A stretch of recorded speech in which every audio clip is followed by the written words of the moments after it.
G'day, I'm Sandy Biddulph and I'm from Biddulph Rural Consulting in Cootamundra. I'm here in a paddock of newly sown pasture with Charlie BRAGG from Landgrove. Tell me about this pasture, Charlie. So yeah, Charlie BRAGG, we're from Cootamundra, and we sowed this pasture last year under wheat. It's essentially prairie grass, lucerne clover mix. The lucerne's in it stamina 6, which is coated with it's a pre-coat, and Aurora lucerne, which we buy bare, and then we put on a peat mix. And the clovers in it are Antas, which comes with a pre-coat, and Riverina, which we buy bare. Good. And so how do you get that seed treatment done? Well, I'm a big fan of putting our own treatments on, so whenever we can buy bare seed, we do. Obviously the newer varieties of seed are generally hard to get bare seed, so I speak to Nutrient in the town, and they'll put on whatever I ask them to do. Yeah, that's good. And so I think the response from having freshly inoculated seed is pretty important. So how soon do they do that before you sow it? Oh, look, I think it's very important to, once they coat the seed, is to get it out as quick as we can.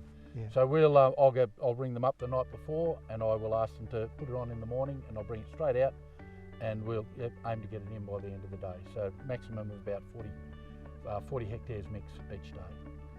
Yeah, that's good, because I think having those live inoculum in the soil as quickly as possible is pretty important.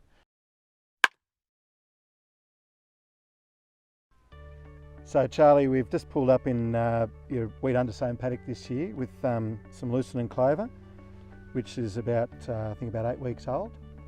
What are we seeing here, Charlie?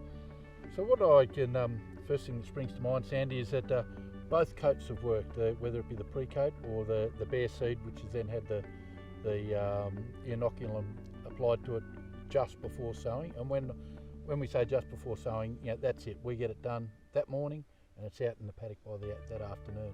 But clearly it's worked well. There's good nodulation on all the roots, on both the lucerne and the clover species that are involved, so very happy with the results. Yeah, and it's important to note too that there's a different inoculant group for clover as there is to lucerne, and all the different pulses have got different inoculant groups. But I think this is an amazing success here, so it's looking good.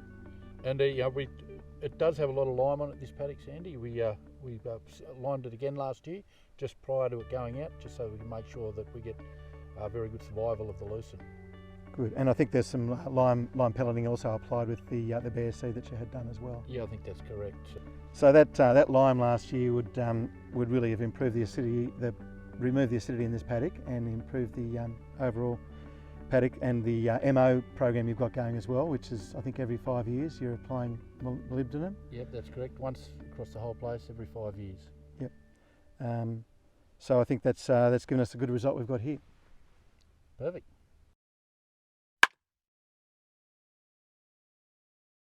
So Charlie, I think you've made some pretty good decisions here. I think the importance is if you've got pre-coated seed and that it's a short shelf life on that, so that the inoculum's such only been treated fairly recently.